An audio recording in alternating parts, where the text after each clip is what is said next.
Okay, so glad to have you all for this discussion of Freud's group psychology, the Massenpsychologie. I was reading Lacan's Seminar 9 on identification, where he references and uses this text quite heavily, especially chapter 7. And I got well enough into it, and I thought, I better just go ahead and read it. And I thought, well, why don't we get the gang together and work through this text all together, because I think it's extremely important for our situation today, our world today. Although obviously it has universal importance, but it seems like to get a handle on a lot of the things that are going on, especially in light of the COVID pandemic, responses to that, the situations around the world where,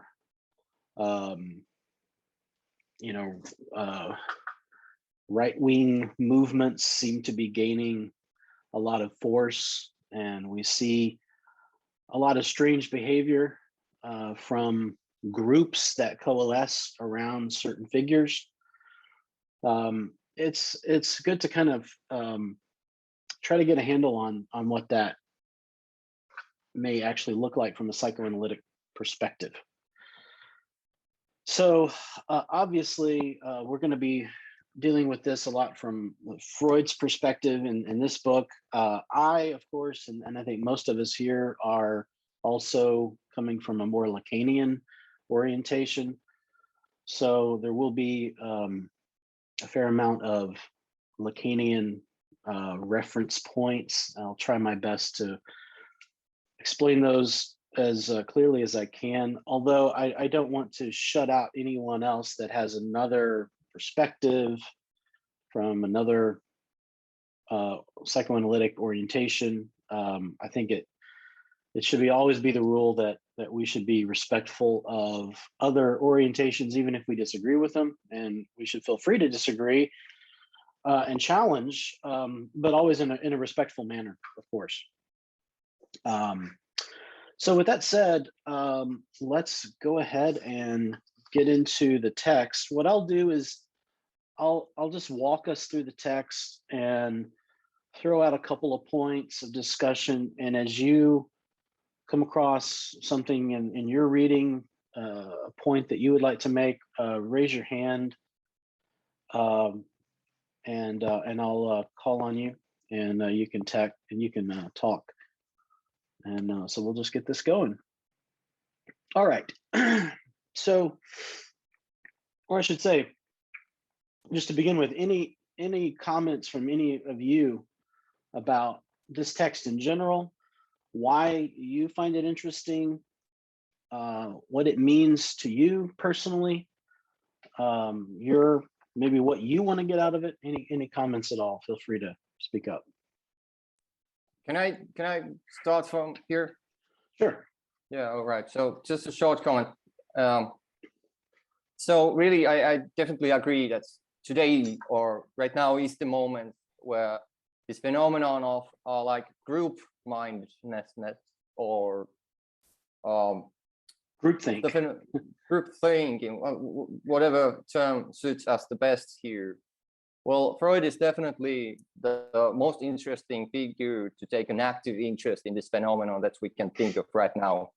So Freud brings what really is the psychoanalytic perspective in its like original form here towards group mindedness. And when we think about the term itself, like in today's era, there are lots of talk of like group instincts, about group mindedness, and also we can remember something from Nietzsche saying that there is the herd instinct or the whatever, and then there is also a lot of talk about like low energy, about low frequency, which brings us to, for example, to one connection which came to my mind. But one of the strongest reasons perhaps why Hillary Clinton lost the elections was how Trump was able to mobilize certain masses or certain groups with the idea of low energy Hillary. He coined this term, and this really mobilized the crowd of a certain type of groupthink believing, and the signifier, the power of the signifier.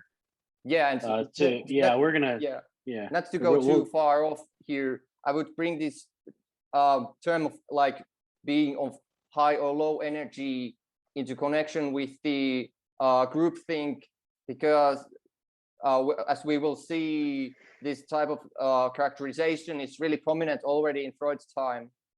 But also, since we are reading Freud, we might expect that he would expand more on the relational models, because if we are talking about low or high energies, we are always implying certain relational schema, the whole social context.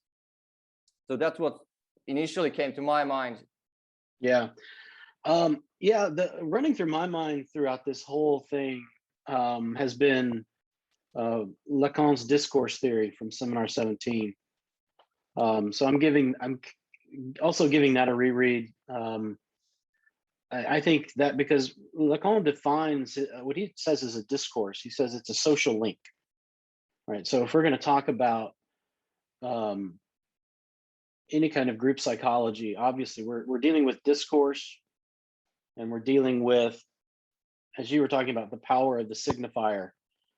And I think that's all in this first little bit here that we'll get into. He begins this introduction by his kind of opening thesis here is that the contrast between individual and group psychology is not so clear. That while we may want to make this distinction at a surface level phenomenology, we obviously have people that act in one way individually, and then when they get into groups, they have a completely different behavior. So at a phenomenological level, there is something distinct that we could call individual versus group psychology. But Freud is saying at the root of that, it's not so clear. It's not easy to parse this out. Now, my working hypothesis here, and I'll confess, I have not read the rest of this work. My original intent in organizing this was to read along with me, so to speak. So some of you may have read the whole thing, and that's great. I'm in process because I have a lot of other readings that I'm doing. So I'm in process, but I'm enjoying kind of trying to guess ahead to see where he's going. Think about okay, what is his hypothesis here? And so my working hypothesis, just as I'm reading these first few pages, is that in fact, there is no real distinction between individual and group psychology. That is to say, what we have is not a qualitative distinction or a functional distinction. What we have is, we might say, a quantitative distinction, one of intensity, but the same structure or structures and the same relationship, that is the same discourse, is operative in both individual and group psychology. So there are not two dynamics in play. To kind of borrow one of Lacan's terms, "Ya de l'un," there's something of the one. There's a one. There's one structure in play. And so a group embodies what I would say that this is the phallic function that we find in Lacan. So a group is a particularly intense embodiment of phallic jouissance. So that's my working hypothesis. So we'll see if that holds out. So some questions that I have as I go into this text, as I'm kind of reading the first few pages, some questions that start coming to my mind about group psychology in general. Three questions. One is a question of structure. When we talk about a group, can we talk about a group neurosis? For example, the term mass hysteria is a very common term. Obviously, hysteria is one of the neuroses. So are we dealing with a neurotic phenomenon? Are we dealing with a psychotic structure in a group, a possible psychotic structure? I'm very interested in this post-Lacanian, although he sort of gets into describing some of it in Seminar 23, what Jacques-Alain Miller has called ordinary psychosis. Mika. Yeah. So to attach to this point about what is Freud's really opening and what kind of hypothesis is he working on. So maybe we can think of the question in the form that, does his psychoanalytic view commit to the existence of separate group drive or group instinct? And if so, what kind of explanatory duty does it have in the theory itself and in its view of the human mind? So how Freud begins, he begins with the phenomenon of transference of different transferential relations, that of, for example, the parents and the child, teacher and the child, or doctor and the patient and everything. We can think of, for example, the relations between a doctoral student, as, for example, one of our friends, Carol Last, has spoken of his relations, how they sort of started to imitate certain parental relations and everything. But this is Freud's beginning point, and he isn't exactly accepting this hypothesis of the group instinct at the start. I think that he is very, very careful not to be naive about it. Right, so, right. I agree. So what I was thinking is that this question of the so-called group instincts, we might expect him to bring it down to the models found in family. So I actually find him saying that the group instinct might not be original feature of humans, but something that is developed in models derived from families. And he is saying also that individual psychology is possible in certain situations, certain exceptional perhaps situations. But basically, I read him saying in the very beginning, in a careful reading, that he isn't so much saying that a closer perspective to individual psychology shows that it's closer to group psychology. He's really saying, in my mind, that individual psychology is group psychology from the start. Yeah. And it begs the question, well, what is a group, right? And I'll get to that question a little bit later, but is a group just one other person or two other persons, or kind of at what point do we actually get a group? The title of this in German is Massenpsychologie, mass psychology. Of course, that term in German I think carries a little bit more than it does in English, but I think it works. Like I said, we can talk about mass hysteria and such, but really, what it's kind of a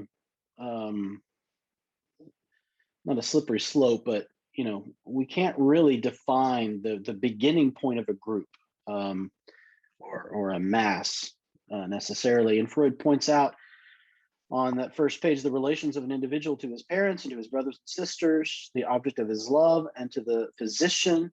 In fact, all the relations we have hitherto been the chief subject of psychoanalytic research may claim to be considered as social phenomena.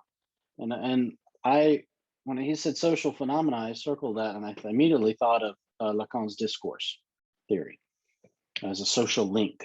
So what links these individual, mommy, daddy, me, brothers and sisters, physician, and so on, what links them together?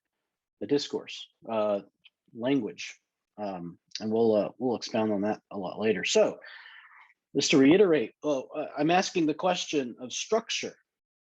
Are we dealing with mass neurosis? Is there some possibility of a psychosis at work in a group that we could call a radical foreclosure of some symbolic order? Is there some kind of perverse structure involved, some kind of masochistic, some attempt to prop up a symbolic order? That's how we would define perversion, is an attempt to prop up the law, to prop up the name of the Father. Anyway, these are some questions that I think can be rattle around in our brains while we're reading this. Perhaps maybe all three of these structures may be at work in one way or another. So the second question I have is the role of language. Chitin, you want to speak? Go ahead. Yeah, hi. I just wanted to sort of bring to focus the problem of social that you brought up. The idea of social is extremely interesting. Social instinct, it's not a cultural instinct. And if you think about, say Hannah Arendt's work on mass culture, you know, the problem for Hannah Arendt exactly was this collapse of culture into the social, where social is sort of derived from hierarchy and use, whereas culture is derived from useless objects in that sense. You know, so my immediate instinct over here is that there is this formation of a group has something to do with on the side of what Freud called a reality principle in some senses. We need to think about in what way a reality principle, the objects of use in a social life themselves becomes a point of the slippage of formation of groups and so on and so forth. How to think about it, I'm not sure yet. I'm just putting it out there. That this word social needs to be probably thought through much more carefully as we read along the text in that sense. I'm myself not sure. Maybe next few sessions I might be able to bring some kind of hypothesis on it. But I think this word social needs to be carefully underlined in this sense. Yeah. Yeah, and I think we could even begin to think about the Hegelian context of culture as, you know, a manifestation of Geist, spirit, and, you know, at what level, you know, the social for Hegel really begins in the master-slave dialectic. It begins in this effort to establish independence of self-consciousness. And so we get this social link that is actually a resolution of a conflict, which I think is really one of his probably more overlooked insights. I think a lot of people look at that and say, "Oh, that's ridiculous." You know, I think even Todd McGowan commented on that that conflict in the fight to the death. He's like, "Oh, that's ridiculous." But no, I think it's brilliant. But so we can have that. That's a social link. The discourse of the master. Okay, so when we get to culture, there's something else at play. And in Lacanian terms, we could call that the discourse of the university. There's been a quarter turn. The master signifier is now the truth, and it's repressed. And what speaks or what intervenes is the body of knowledge. So we could think about culture perhaps as this S2, this body of knowledge. We can get into that later. I can explain those terms if anyone needs me to. So yeah, good. That's a very good point. Yeah, at what level are we talking about? I think when we're talking about groups like psychological phenomena, that we typically point our finger at and say, that's something that's different. I think we're talking about something more primal at a social level, a more primitive social link rather than something that's in the culture. Right. Now, someone that, okay, you know, millions of people lining up to go see the next Marvel movie, that may be something cultural, but the January 6th Capitol insurrection in the United States, that's something I think at a more primitive social link. Javier. Yeah, Yeah, I think that identification with the cultural is good, like the movie coming out, and um, something that I was thinking when Freud is sort of quoting Le Bon. I think Le Bon talks about how the individual, when for some reason the word impossible really got highlighted for me, Yeah. where the individual feels that it is impossible by themselves, and then so this is the shifting point. But if we were to look at it Lacanian style, right, this is the rupture that begins, the rupture that sort of forms the group, because the individual feels that it is impossible to do this on their own. It kind of reminds me when Bruce Fink describes it as a sort of a lump in the structure, or sort of a kink, I think, something like that. But I could be wrong. Correct me. But I feel like I'm hoping. I doubt Freud will express it in this way, but I just get the feeling like that is almost like that shifting point, that it's that sort of feeling of impossibility that will shift from individual to group, because Le Bon says it. He says, once you're in the group, there's this feeling of like you can shatter impossibility. It feels like everything is possible all of a sudden, and that you can restructure the whole framework. So there's that kind of feeling of invincibility that made me think about that whole process. Well, that's interesting that you say that. I like your perspective on that. I want to tease that out a bit more. That's on page 77 of the standard edition, in chapter 2, down at the bottom. It says it has meaning the group, has a sense of omnipotence. The notion of impossibility disappears for the individual in a group. And I highlighted that as well, and wrote the real, because when you see the word impossible, you should think the real. And so there's some foreclosure of a part of the real. The real isn't in view. There's something has covered over the real. Yeah. And earlier, Freud says, commenting on level, that it's the group thinks in images, right? So we should obviously think the imaginary, right? And in the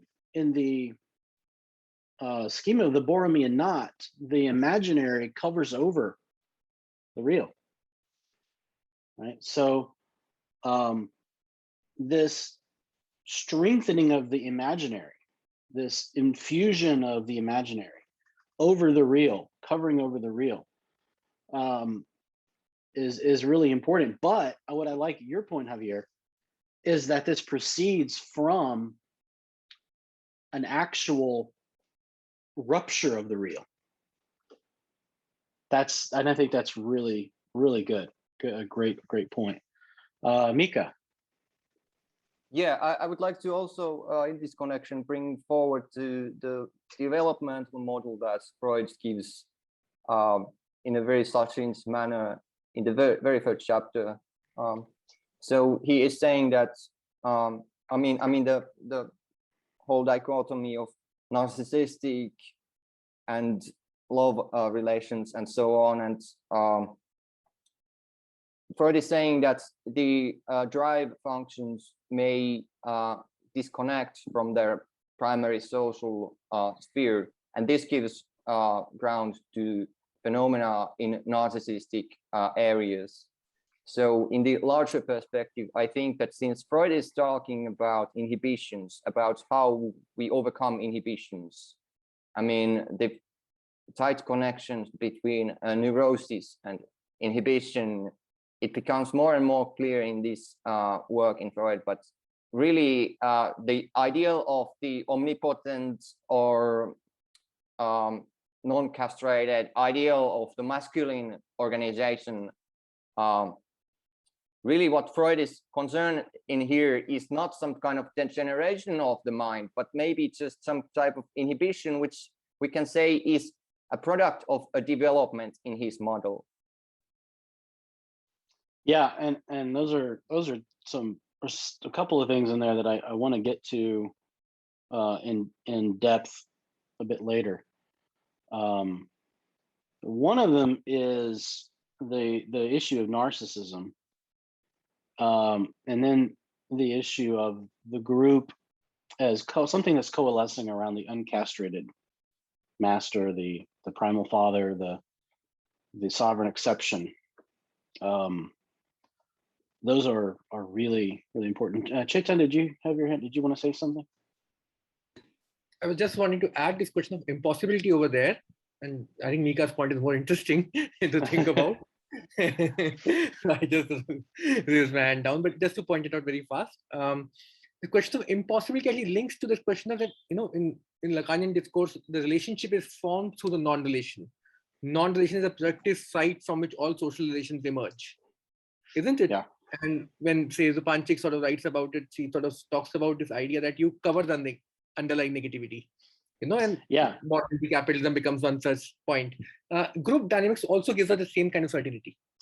That is how we feel that everything is possible, because we are no longer struggling with the non-relation. You actually completely covered it. And that is how you're saying the imaginary covers the real, and that sort of links comes back into focus. So there's something to think about, what kind of relationship with real does the group yeah, has. that's really good. I love that. The non-relation, the impossibility of the relation, and even in the discourse theory at the top, the relation on the top from the top left to the top right, Lacan defines that as an impossibility. The intervention of the discourse occurs in this side of impossibility. The sexual relation that we would call love, marriage, sexuality, and everything in between, art, culture, everything is an attempt to prop up the non-relation.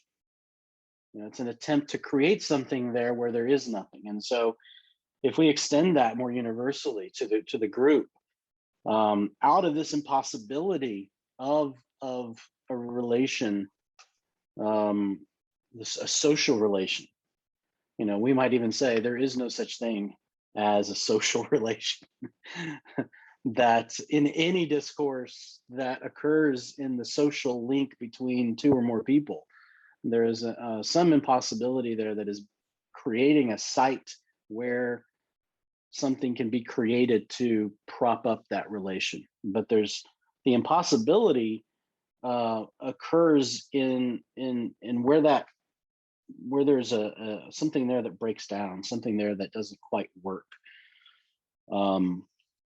So yeah, good point. Thank you for that. So yeah, we'll try to move ahead a little bit more. So yeah, so some of these questions that I've been asking, is the role of language here. I think this is important. So I want to think about structure, the role of language, and I want to think about how universal we can take group psychology. Is it limited by time and culture? Is the group psychology going to be different in Freud's time versus our time? That's something that I want to get to. Mika. Yeah, just something about the opening still.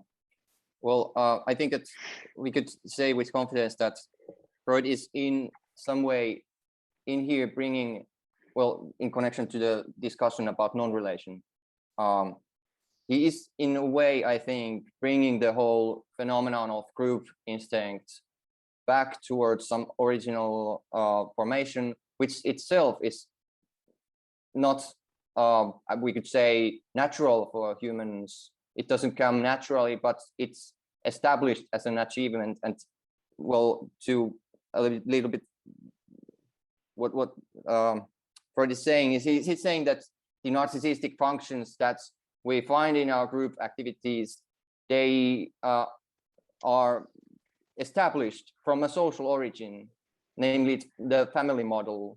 And in the end, the Oedipal complex. But he doesn't bring that out here. But I think that it's quite sure that he has the family model here in the background. Yeah, so I want to use that to kind of lead in then to this next point where he makes a distinction between social relations, where you're talking about whether it's the Oedipal drama or the relationship with the clinic or anything else. He makes a distinction between that and narcissistic behavior. And my contention here is that there is no purely narcissistic behavior. And I think in considering narcissistic behavior, he kind of retreats a little bit from his earlier point. But he makes this interesting reference here to what is called autistic. And I thought that was really interesting. You know, there's a lot of really interesting work going on right now in the Lacanian in Lacanian scholarship on the autistic subject, bringing autism as a fourth structure. There's a German scholar, Leon Brenner, who's doing a lot of work on this, and they're seeing autism as even being a kind of a more radical foreclosure. So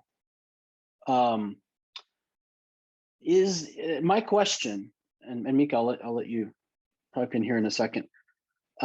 Is there really such thing as narcissistic behavior that is not in some way already determined by another, by a mother, a father figure of some sort, the big other in general? You know, even if we talk about an individual's narcissistic behavior, whether it's a self-love, autoeroticism, something like that, I think we can always say that there is another person, that it's not until we get to something we could describe as autistic that we get something that is purely divorced from the other. Yeah, hence the relational model. And I also found very interesting the reference to autism here, but we might also remember that this is very early stage of every autistic theory, and the term from Bloiler, well, the term underwent severe criticism under the early analysts after Freud, and it really developed into the full-fledged notion of autism only in later years. Evren, you're muted.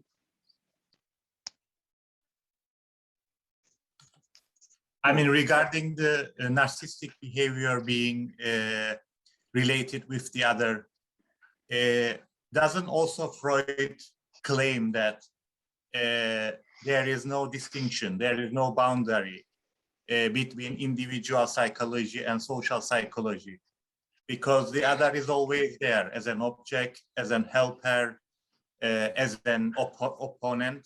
So can't we generalize this for everything, not only with narcissistic behavior? And that's what I would like to do. Yeah, and that's my contention. I agree, and that's why I think Freud's jump here to talk about narcissistic behavior is something of a slip, a retreat from his earlier thesis. So in other words, I don't really want to even consider something we could call narcissistic behavior, because I think anytime we're talking about narcissism, we're talking about some. I would like to say something. Yeah. Okay. I think we lost you there, Alexander. Something. You're coming in and out. Can you hear me? Can you hear me? So. Yeah, I think so. Okay, maybe I will try a better place because I'm not at home. Okay, so this discussion and your question about if narcissism is, let's say, real, reminds me of another philosopher, if we can say so, René Girard.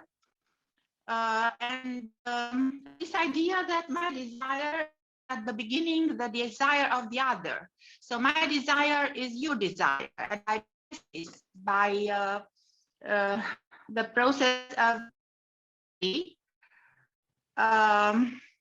I develop my so-called identity and my identification with your desire, and I start to say this is my desire. So there is a systematic dimension of this narcissism. Do you hear me? Yes. Yeah. Okay. And I remember a text of Freud. We're losing you, Alexandra. Okay. Okay. Sorry then. Sorry, I don't have you. You hear me now? Or no? A little bit better. Do you hear me? Yeah, a little bit better. Do you hear me now? It's Yes. better? Yeah. Okay. And thank you so much. And I remember a text of Freud where he compares the young woman with the beast of the prairie and her narcissistic desire. And I mentioned with the narcissism of the baby and of this beast of the prairie as being a lack,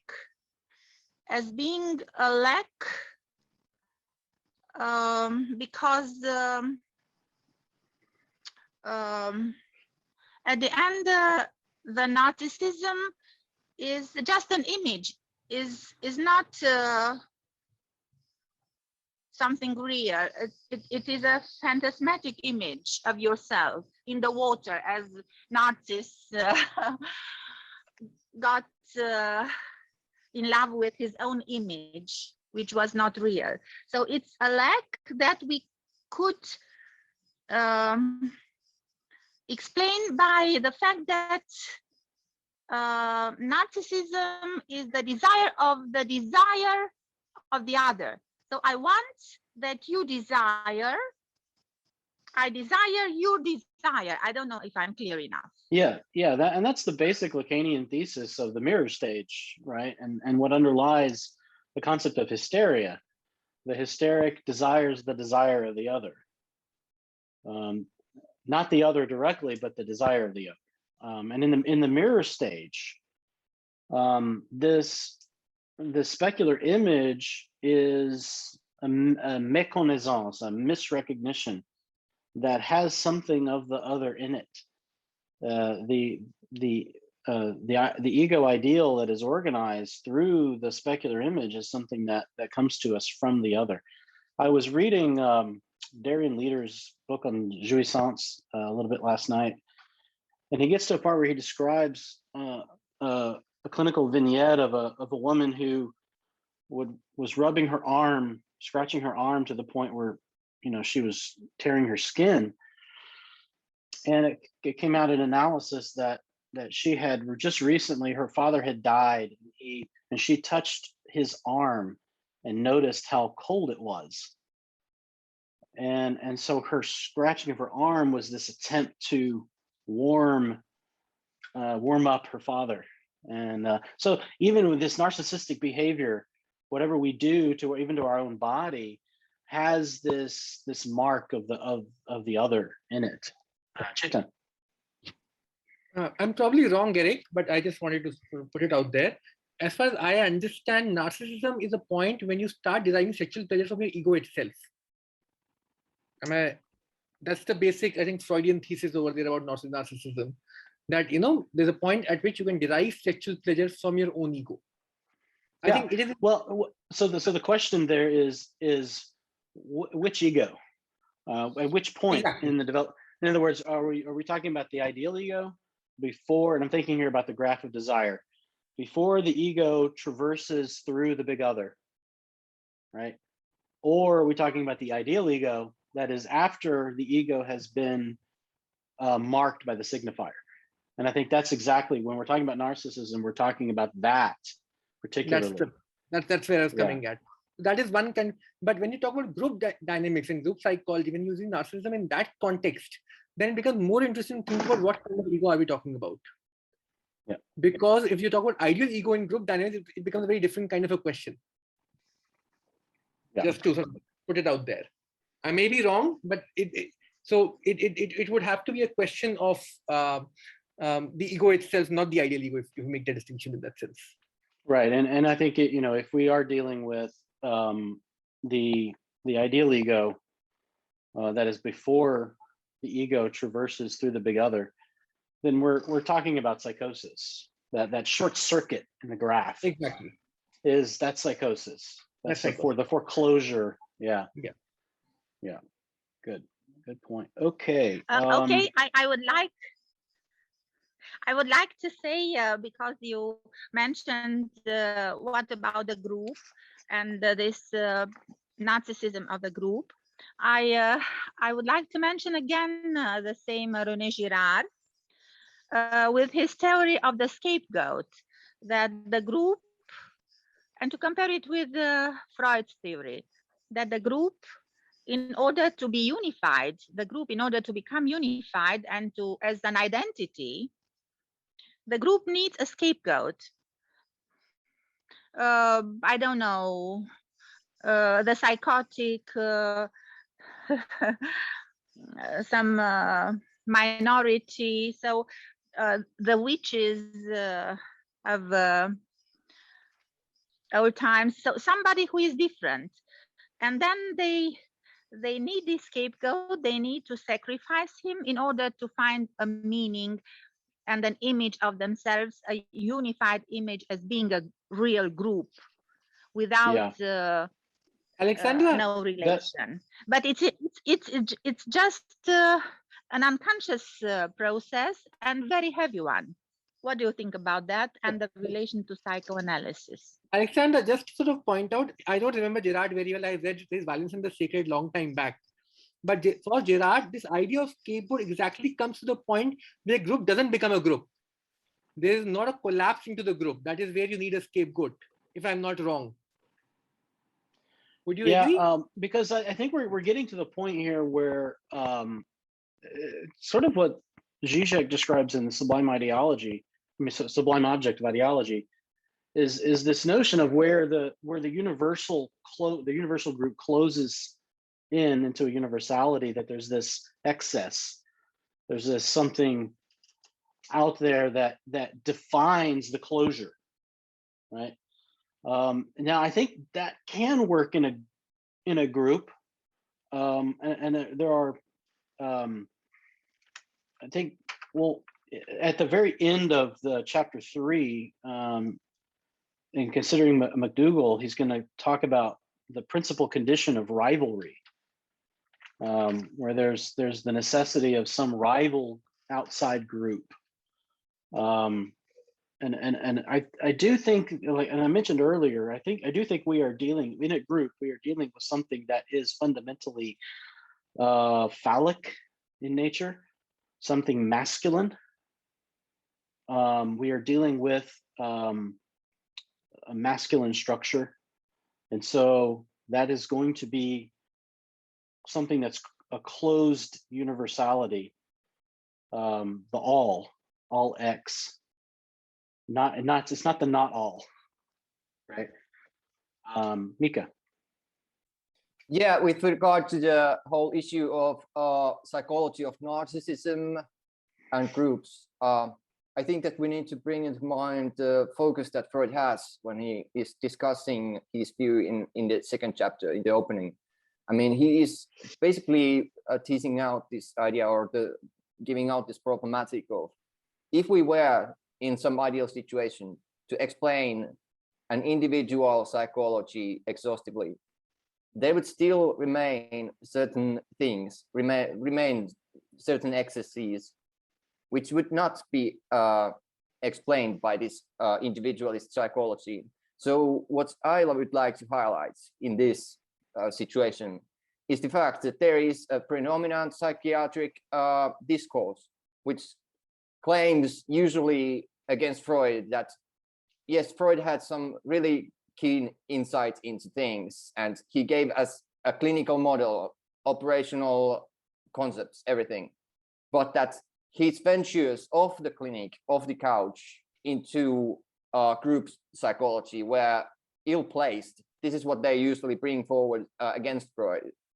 So when we have the Freudian clinic in mind, can we then accept with Freud's own terms this type of separation of the group phenomenon from the individual? Well, I think that this is a really crucial placing or place to think about or revisit this type of idea about there being some kind of individualist psychology which just studies the structures of the personality, which focuses on motivational structures and so on. Yeah, and that's a great segue into chapter 2, which I was gonna jump into anyway. Yeah, I was going to also read the, if I may, I want to read the questions that Freud brings up. I was gonna highlight those. Yeah. Yeah, all right. If I may, I read. Go ahead. Freud asks us, what is a group? How does it acquire the capacity for exercising such a decisive influence over the mental life of the individual? And what is the nature of the mental change which it forces upon the individual? So I would say that the kind of like datum, the data here is that there is certain change in relation to group psychology. Yeah. So these 3 questions, just to sum them up, we're asking, what is a group? 2, how does it work? And 3, what is the mental effect? Or affect even, okay? And he's gonna start with 3. Now, on this point, Mika, Freud does make this point, individual psychology runs up against the point where it can't explain group psychology. Now, notice here that we're talking about psychology, right? We're not talking about psychoanalysis, right? And so could we say, and I mentioned this earlier, could we not hypothesize here that when we're talking about a psychology in this respect, and we're talking about this point where the individual psychology runs up against a limit where it cannot explain the group psychology, are we not talking about something at the level of phenomenology rather than something that is in the unconscious, something that is where psychoanalysis is going to go? And so that's really where there's an impasse, I think, because everything in Freud's description of Le Bon and McDougall and others is purely phenomenological. It's purely at the surface level of the phenomena itself, of themselves. And he even says, at the beginning of chapter 3, after this whole description of Le Bon, that he doesn't really add anything. There's nothing really there. He just dismisses him as just kind of like, there's nothing really important there. Yeah. Well, that's an interesting question. I mean, just to interrupt, phenomenology. So are we discussing some kind of like way of discussing phenomenology as some kind of like givenness of experience, that there is certain way that it feels to feel or to drink beer and so on, in contrast to how it is to be a stone or something like this? But I think that we have to disambiguate the notion of phenomenology from this type of simplistic notion and include always into phenomenology the descriptions of group phenomenon that we can read from Le Bon here. Yeah, and even in the Hegelian sense of phenomenology, I think we're beyond even the Hegelian description of the movements of the dialectical movements of reason and understanding and sense perception, all that kind of stuff. We're because when talking about the unconscious, and that's what Freud is really going to get to. Yeah. Is it's something beyond the phenomena, and phenomenology, however we want to describe it, whether it's Hegelian, Heideggerian, whatever. Yeah, and this unconscious was really the point why he picked up Le Bon. Le Bon is making a reference to, but Freud is qualifying that the unconscious that Le Bon is talking about is perhaps not the psychoanalytic unconscious because it doesn't deal with repression. Yeah. So that brings us to kind of, I think, Freud's fundamental theorem here. And that is the group psychology represents the emergence of repressed ideas and feelings which are given full authorization in the group. And I think I'm going to bring in this concept of authorization, which is something our friend Ishik does a lot with in his Eric, writings. can I stop you in between 1 minute? Eric, yeah. Can you see the page numbers from which you're speaking? Page number. So sorry. Yeah, I'm in. We're just kind of getting into. You're quoting something, huh? No, I'm not. No. Okay, I'm so sorry. Yeah. No, sorry. I'm reading from my own notes. Jyoti. Yeah, hi. So I have a question and I got actually stuck while reading it. I found it a very fascinating reading, specifically in a country like India, where one can see what right wing can do and what is it that a group can do. Where I got stuck is when I was trying to think of Hobbes' Leviathan. And if we read it vis-a-vis Hobbes' Leviathan, where I got stuck because Leviathan and Hobbes will have a completely different understanding, and correct me if I'm wrong over there, of a text like this. Because as per that, there is a movement that is happening from state of nature to the civic state.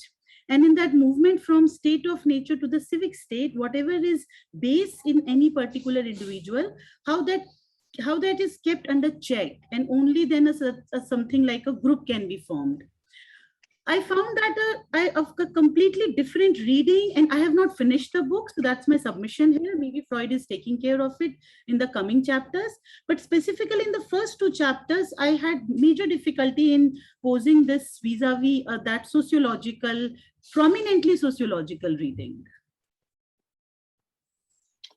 Yeah, it's been 20 years or more since I've read any Hobbes, so I'll defer to anyone else who may want to deal with that better than I could. Chetan? See, the question of state of nature actually was this point of origin from which we could understand the formation of society. The problem for Freud actually becomes at the point when even when you enter into society, the state of nature is not lost behind us, which is, of course, thought through by many sociologists in that sense. It's not a simple story of that state of nature was something which was behind you and then you form society and then you completely left it behind. The threat of it always remained very close to you. Well, is it repressed? Is it repressed? I mean, can we talk about the state of nature as being that which is repressed? Definitely. Definitely. Yeah, it's that primal repression. The primal repression. It's the primal horde, right? Yeah. That kills the father in Totem and Taboo. So the state of nature is something that when we enter into the realm of the signifier, into the realm of some social link, that state of nature, and I think we could go back to the Hegelian struggle to the death of the master and the slave. That's the state of nature, and Hegel will say in his Encyclopedia, Volume 3, that the state of nature is liberty, it's freedom. And so we could make that even more radical and say, this kind of radical freedom that has to be resolved somehow. It has to come to a conflict at some point and be resolved through the imposition of some law. That would be the Hegelian point there. Jyoti? Yeah, okay. So, Chetan, my question then to you back would be: so, is it right if we think that this is something that is repressed, and when we are talking about the group, then what Freud is talking about, the unconscious or the real that we are trying to talk about, it is that which then comes to the surface and finds a voice in? Yes, exactly. Yeah. Those whatever that is, the primal repression, is, whether it's something violent, something sexually violent, something that is,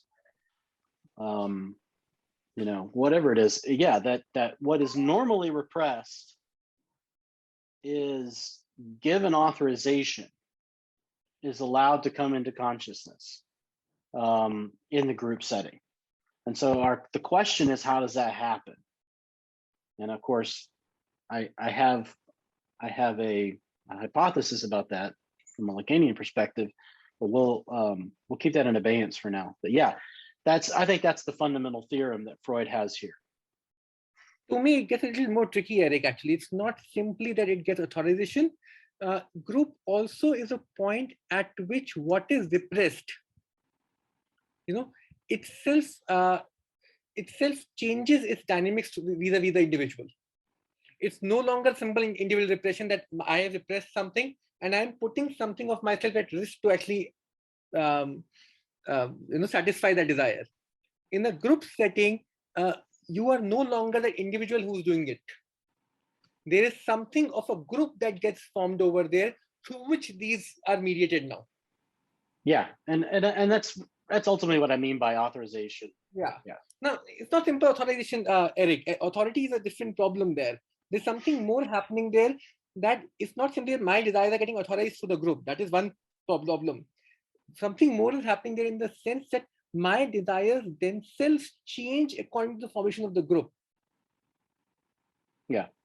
There is a different economy of the repression happening at the level of a group, which is not at the level of individual, which needs to be thought through. Yeah, I don't know. We'll see. That's an interesting hypothesis. Is there something different going on? Is there something different going on there? I'm not so sure. Maybe it's at a more intense level. I don't know. I'll keep that in mind. It can be a question of intensity. I'm not saying that there is something structurally different going on. What I'm saying is that the economy is different. The same economic relations don't work. So it's not like if you have a suppressed desire for XYZ things, and which is where Freud is actually right about it also. The repression doesn't simply work through that I repress something and I'll take it out. There is always a question of substitution taking place between individuals also. Forget group. In group, the case for substitution becomes of the group, not just of the individual. What you're substituting is what is determined by the economy of the group, not by the economy of the individual in that sense, which is why there's something different when simple authorization is taking place. Authorization takes place in many other contexts also. Yeah, so bringing in the concept there of economy, I think that's good. I think that's really, really good. Mika. Well, I think that this connects really nicely to the way that Freud ultimately departs from the approach that Le Bon is giving about group psychology.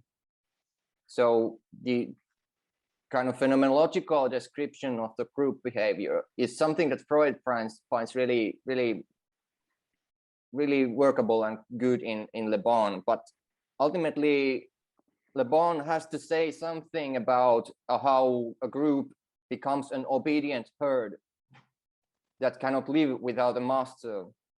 And to quote, the way that Freud characterizes Le Bon's view is that the group has such a thirst for obedience that it submits instinctively to anyone who appoints himself a master. And in order to account for this type of behavior, Le Bon conjures this notion of prestige, that there is this mark of prestige operating in the phenomenon. And what Freud is basically saying is that this is a glorious representation, yeah, but this is this is not going to bring the importance of the prestige into harmony with the picture of how the group functions and what's the function of the leader in a group.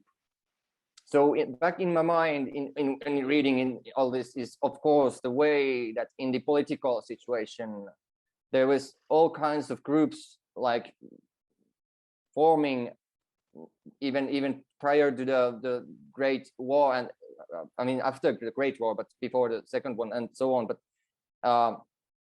well, the worry that Freud might have in writing this whole work is how is it that we sort of try to find some type of substitute for our father in the leader, and this type of function, is it accountable with this type of mysterious mark of the prestige? That's an open question here. Yeah, can we just say that the difference here between Freud and Le Bon is, I think that Le Bon is something of a dilettante. He's a polymath. He's a kind of guy who traveled all around the world and, you know, lived among various cultures, and, you know, he's describing phenomena that he sees, cultural phenomena, and he writes a lot of books about these different groups that he observes. And whereas Freud is a clinician, he's a doctor, right? And so he's dealing with something very different, and that's what gives him the perspective that he has. It's not this perspective of the, you know, the traveling Frenchman that you know, lives among the heathen and you know, has this you know, this dilettante perspective. I think that's where Le Bon is really deficient.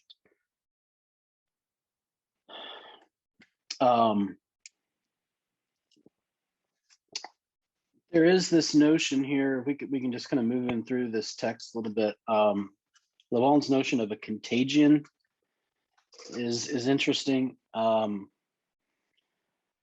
Freud seems to not really pay much attention to it. So I don't know what we can really say. I don't know if the contagion is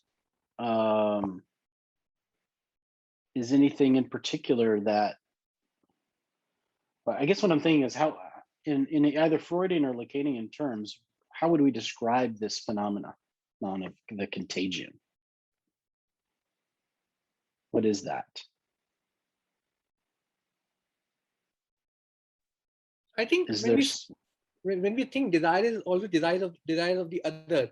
So immediately when we see somebody else getting that satisfaction, we also want it. So it is in that sense we can think of the contagion question. And of course, I think Freud also takes both contagion and prestige back to the power of suggestion. I think that is where the question of language would come into picture. How does language allow us to play this? There has to be something of the objet a there, right? There is this, what happens, I think, in the group from an external perspective begins to establish the logic of fantasy here.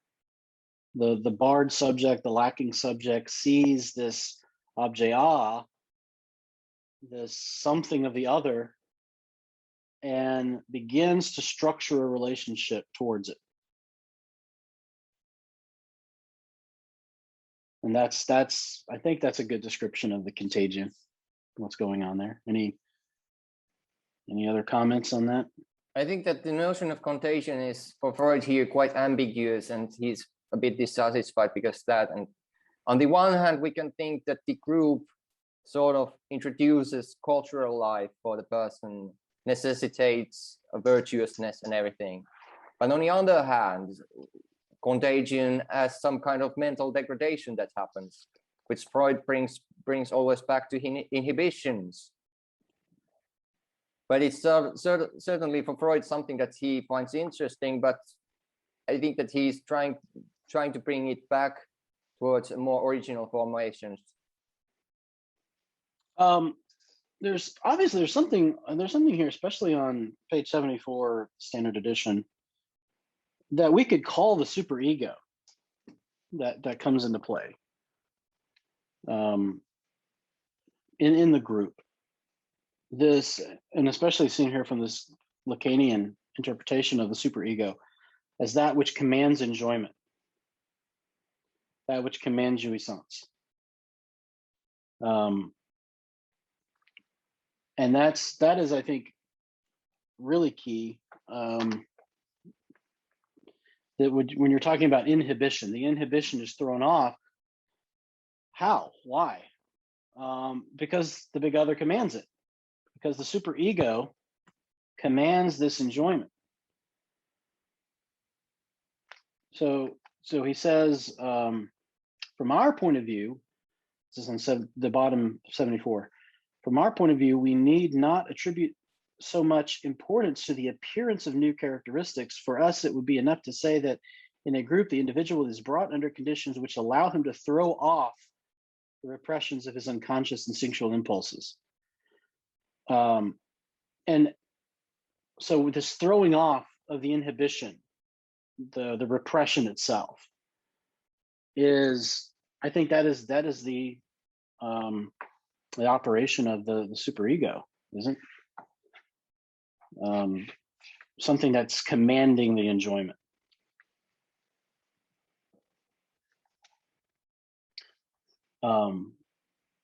So the other thing that on the bottom of page 75 and then on through 76, Le Bon begins to talk about a state of fascination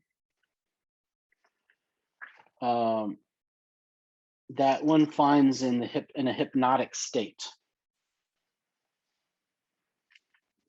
And this is where I really began to kind of put a lot of things together, where the group, the phenomenology that we observe in a group resembles that of a dream. Or the behavior of someone under hypnosis, right? So Freudian psychoanalysis kind of gets going first through the use of hypnosis. They're able to discover the unconscious through hypnosis, and then ultimately seeing that as something of a shortcut, something that ultimately is not beneficial in the long run. And so they resort to the use of dreams as a similar manner of discovering unconscious material.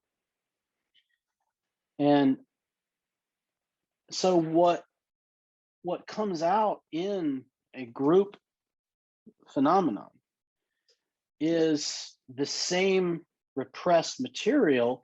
So naturally, it's going to take on the appearance of dream phenomena. Now that led me to think about another one of Freud's papers that he writes 4 years later. This is in volume 19 of the standard edition. And it's this little paper that Lacan references quite a bit, especially in seminar 1. And that is the paper on Verneinung, negation. It's a little paper, a very short read, and it's magnificent. It's I think it's one of his most important papers, where Freud notes that something in the unconscious can come into consciousness if it is accompanied by a negation. So he gives the example of a man comes into analysis and he says, I had a dream, there was a woman, it was not my mother. And the analyst can definitely be assured that it was his mother. So something that is in the unconscious can come into consciousness if it is attached to a negation. And I thought well, isn't that exactly what we find in these group phenomena? And this is going back to something that Alexandra was talking about earlier, that in the group phenomenon, there is always this outside rival or enemy, right? And so I'm thinking here, we can think about the phenomenon of the QAnon conspiracy theory that was we had in the United States during the presidency of Donald Trump, where there's this enemy out there, this cabal of pedophiles, and I wonder to what degree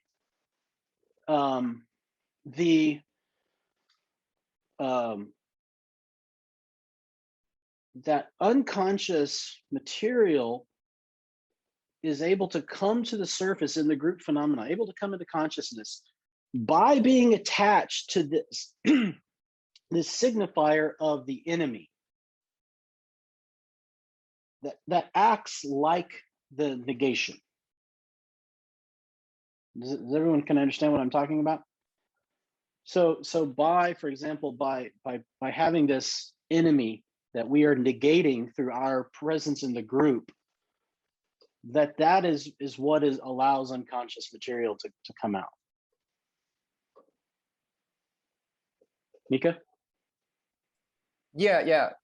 I was thinking of a way in which we could perhaps bring clearer or make clearer the distinction between Freud's view and Le Bon's view, and it's a really good point to think about, since it explains much about psychoanalytic view, I think.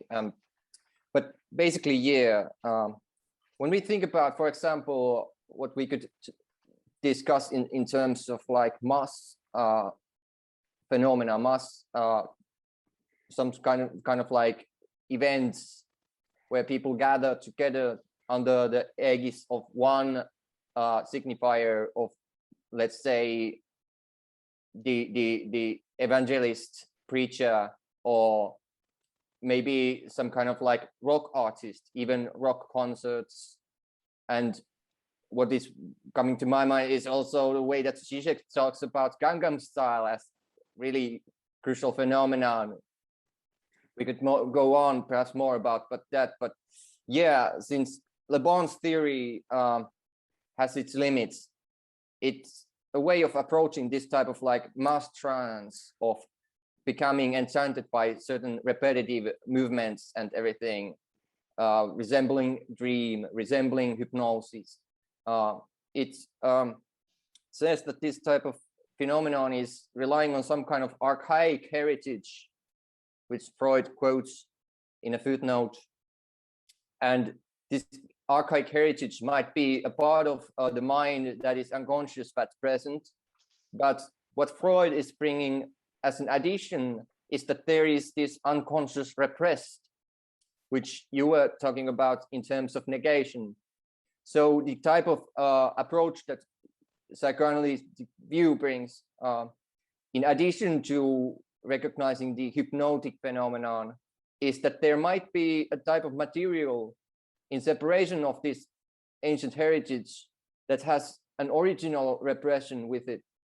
And it is only by way of saying that, only by way of using the function of negation, that the material can be then brought into view, since the negation or the repression is something that belongs to the very phenomenon. So yeah, I think that this makes it clear why Freud has something new to offer in addition to this type of heritage view that I see perhaps more prominent in Jungian approaches that discuss the type of collective unconscious and everything as this sort of container of different images, of models, and so on.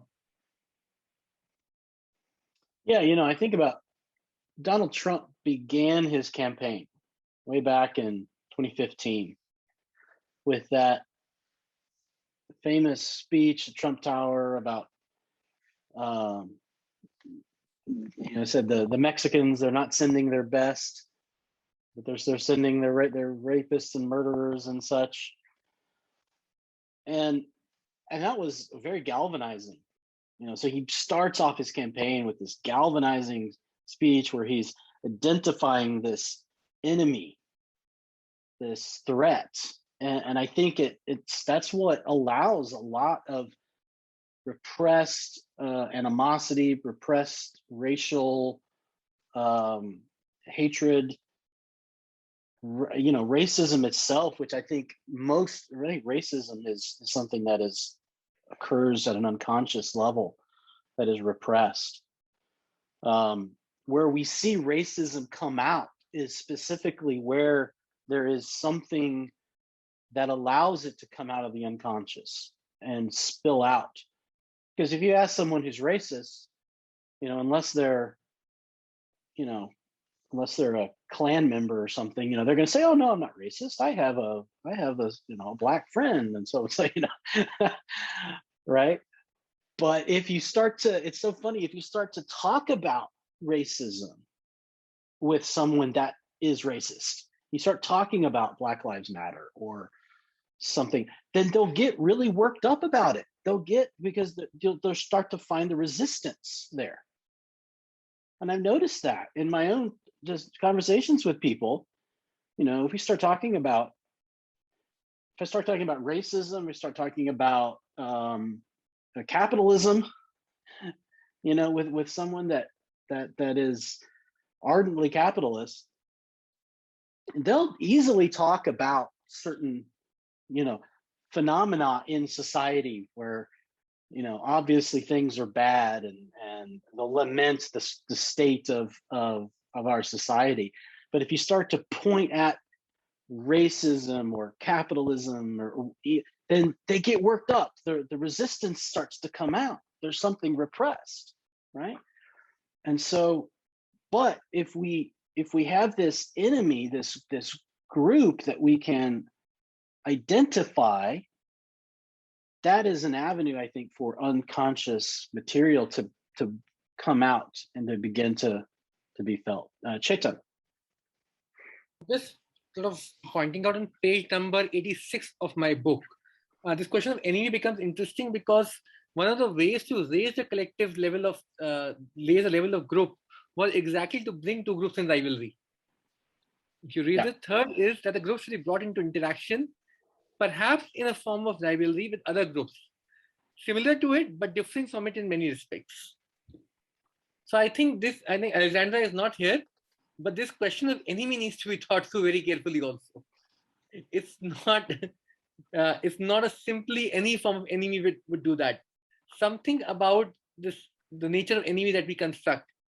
I don't want to get into question of terrorism over here, but terrorism was one such form of enemy which could, collectively put us all into a homogenized, where this idea of individual merit or individual capacities or intelligence completely goes out of the picture. You need an enemy through which you don't need to raise your level. You can just completely, you can think that you can hate him, that will do the job.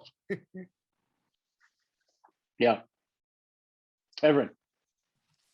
Regarding what Mika said, unlike Jung, who claims that the unconscious is collective, I think Freud's unconscious is neither collective nor individual, but it's somewhere between the link of two.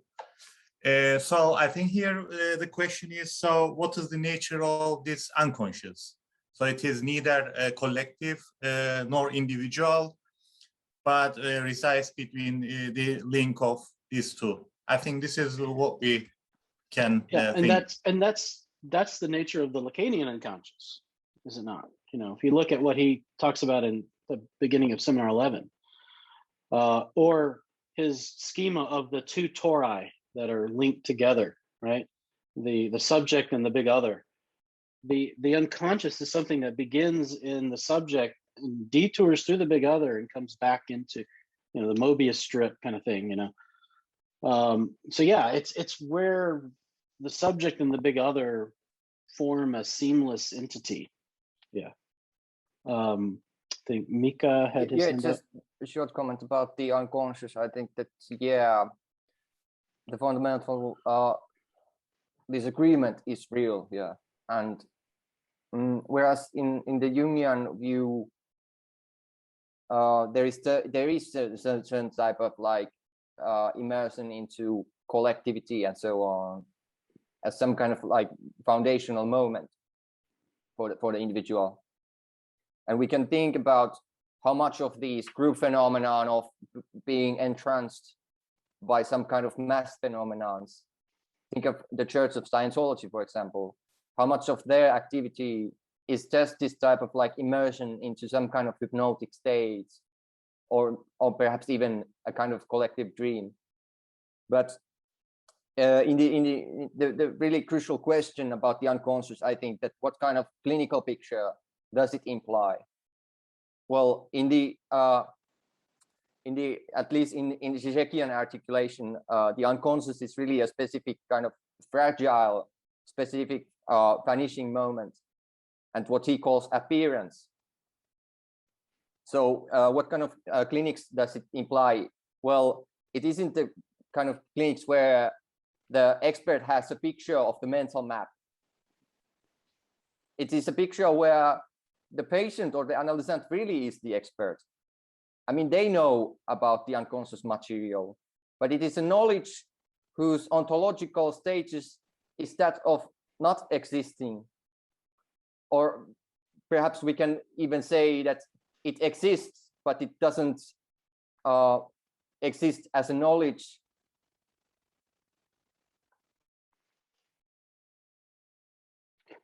Yeah, very good. There's something that he mentions in this discussion of Le Bon, and that is I forget exactly what, oh, here it is, at page 76 of the standard edition. It says, he, that is the person in the group, is no longer himself, but has become an automaton who has ceased to be guided by his will.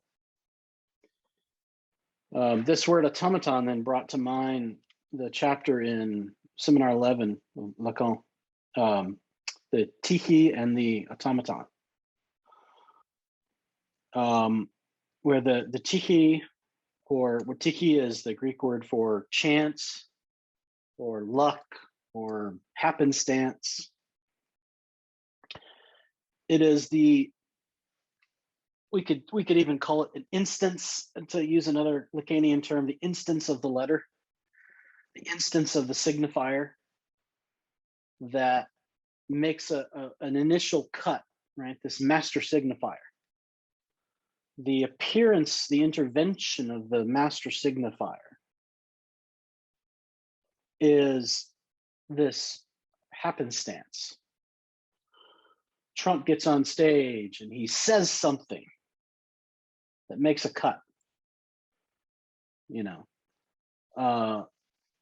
and that intervenes into an already existing body of, or battery of signifiers, and orients them back towards this new master signifier that has emerged. And so we go from this now happenstance to the repetition of the automaton. People become automata because they are in this logic of repetition. And what this is in Lacan's discourse theory is the movement from the discourse of the master to the discourse of the university.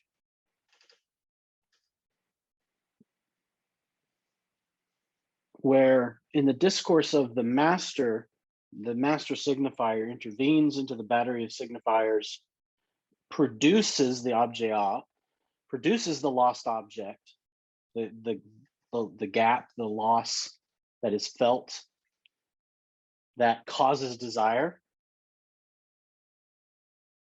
that ultimately works for the master. It's the surplus jouissance.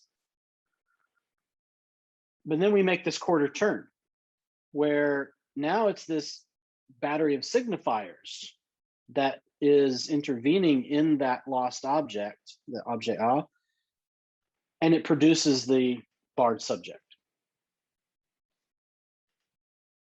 That's the repetition, this constant reproduction of subjectivity.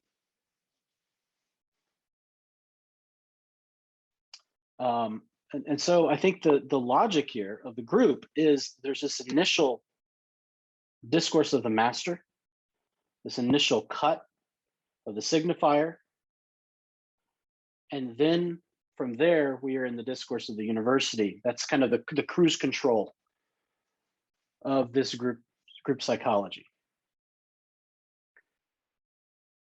So that's what I'm seeing here. And as just, just as we're reading Freud, just describing that, it's almost like we're kind of doing a psychoanalysis. We're doing an analysis as Freud is describing Le Bon, what Le Bon is saying, describing about the group. We're kind of getting this almost as if Le Bon is the analysand. And he's describing the group psychology. He's describing the phenomena, the surface phenomena. And we could pick up on these signifiers throughout his description of it. Automaton, fascination, whatever. We've picked up on several of them here. And we can say, I think we can see what's really going on already before we even get to what, Freud's hypothesis, or Freud, how he works it out. Just by looking at these surface phenomena, I think we can observe very precisely what's going on.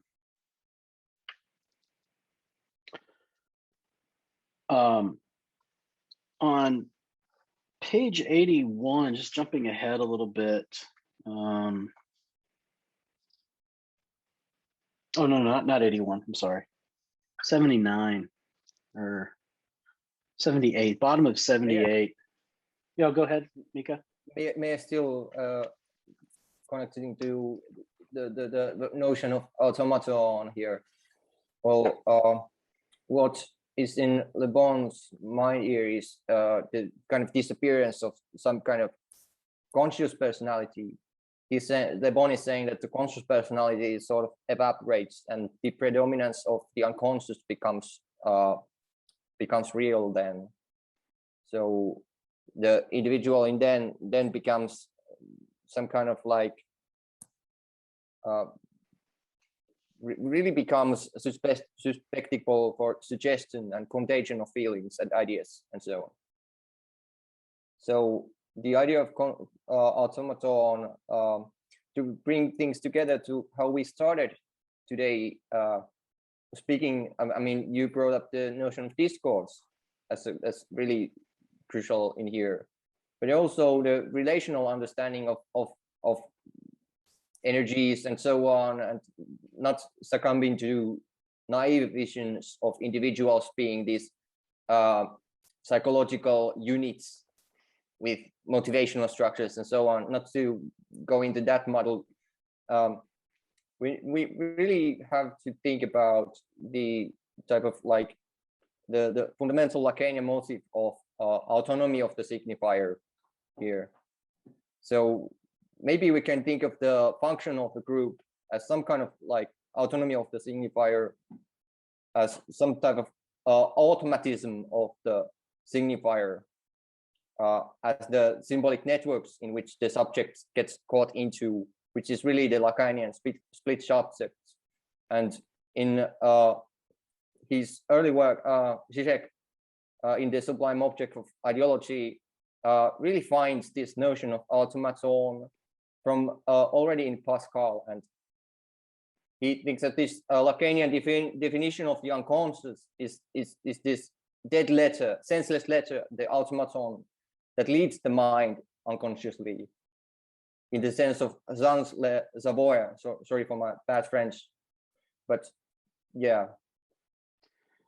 Yeah, in the university discourse, the master signifier is what's under the bar, so it's repressed, and it's the battery of signifiers. Knowledge is what speaks, right? And you see this in all of these conspiracy theories, and in the anti-vax movement that's going on right now. You talk to someone who doesn't want to get vaccinated, and they've got all the facts and figures. They've got all of the reasons that they need to not get vaccinated.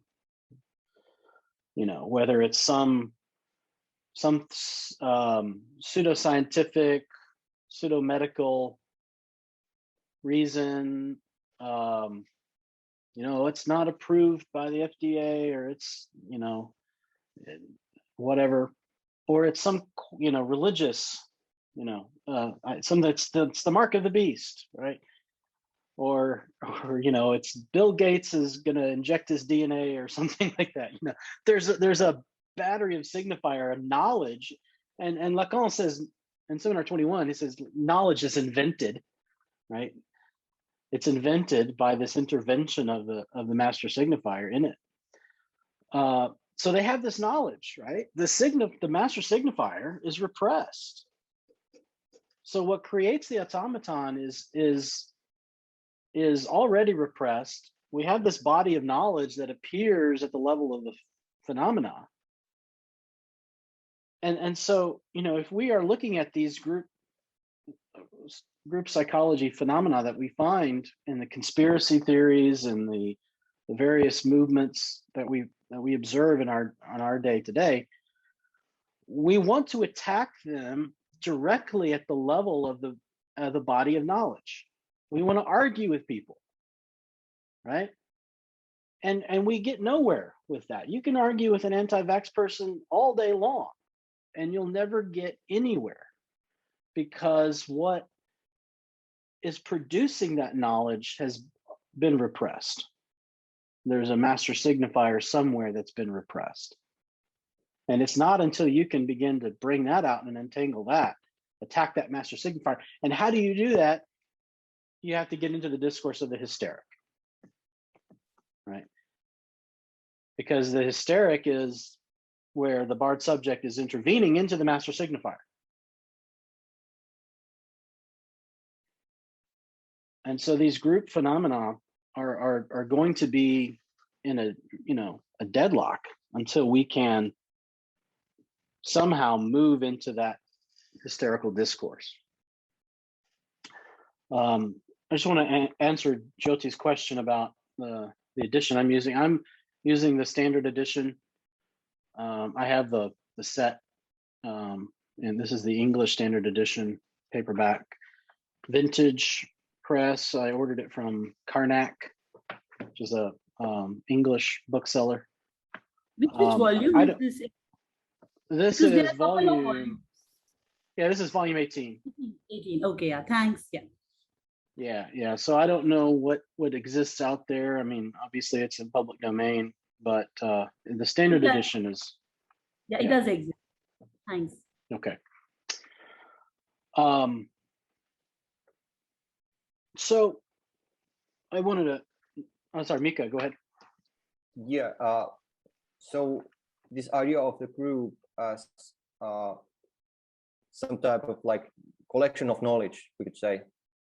They have all types of knowledge for them relating to vaccines and everything. And yeah, so the way that Le Bon is discussing groups is, I think, in keeping with this. That's quoting Freud's way of understanding Le Bon is that groups have never thirsted after truth. They demand illusions and cannot do without them. They constantly give what is unreal precedence over what is real. They are almost as strongly influenced by what is untrue as what is true. They have an evident tendency not to distinguish between the two. So this is Le Bon. But what Freud brings is a bit more nuanced, because doesn't he really connect this to neurosis? So in connection to even like such things as the fully blown paranoid schema about Bill Gates and DNA and so on, all this knowledge, what Freud brings here is the view that there is some kind of neurosis going on in here, even patently psychotic phenomena. There is this tendency for acting out fantasies instead of what Freud would call a real experience. and being guided by, Freud is even saying that they are guided not by objective reality, but by psychological reality. So what they are basing upon is really some type of senseless master signifier in the Lacanian picture, and the signifying chains. But in the end, there is this, for Freud, this unfulfilled wish, unfulfilled like wish for the person, which demands fantasy. Yeah, good, and that's excellent, because what is that unfulfilled wish in the Lacanian algebra? It's the objet A. It's the lost object, the unfulfilled wish, right? And so in the university discourse, at the top of that S2, the battery of signifiers, knowledge intervenes in the objet A. It intervenes in that. It points out, it creates this objet A. It says, this is the unfulfilled wish. This is what it is. And what is that place in the discourse, the top right of the quadruped? That's the location of jouissance, right? And then, of course, in the bottom right is the location of surplus jouissance. And so we can see is that in that, where that lost object is, the unfulfilled wishes, there's an enjoyment of it, right? And that produces then this surplus enjoyment, which is of the use of the master, of that, whatever's in that place of semblance. So there is an element of jouissance at work here. A jouissance in the lost object. That's where the group, see, people think that the group, I think we might be led to think that the group coalesces around the master, around that singular figure. And I don't think that that's the case, now that I think about it. I think what the group really coalesces around is the unfulfilled wish, the objet A, right? Because we could think about these master type figures, the primal father, whether it's Trump, Q, the QAnon does not really, they don't really care about Q, right?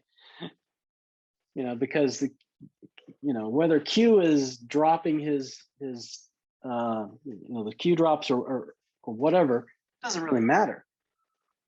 What the QAnon phenomena organized around was this unfulfilled wish, this objet A, this lost object of that was coalescing around this notion of the pedophile cabal that had to be destroyed, had to be attacked. That was the unfulfilled wish. And I think that's interesting. In the university discourse, the master signifier gets repressed. It goes away. So you have this initial